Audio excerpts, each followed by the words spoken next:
কবি সুকান্ত ভট্টাচার্যের লেখা কবিতা সুচিকিৎসা।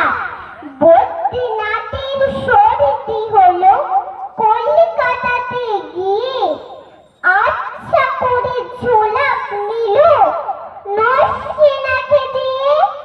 ডাক্তার এসে বলল কেসে বড়ই কঠিন ব্যামো, এসব কি সুচিকিৎসা?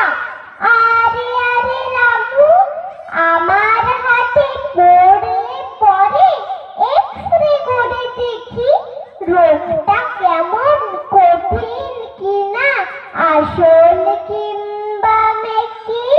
থার্মোমিটার মুখে রেখে সাবধানেতে থাকুক, আইস ব্যাগটা মাথায় দিয়ে একটা দিন তো রাখুক। ইঞ্জেকশন নিতে হবে, অক্সিজেনটা পরে, তারপরে দেখবো এরম থাকে কেমন করে। পল্লী গ্রামের বদ্রীনাথ অবাক হলো ভারী, সর্দি হলেই এমন তরু ধন্য ডাক্তারি। সম্প্রীতিকে অসংখ্য ধন্যবাদ।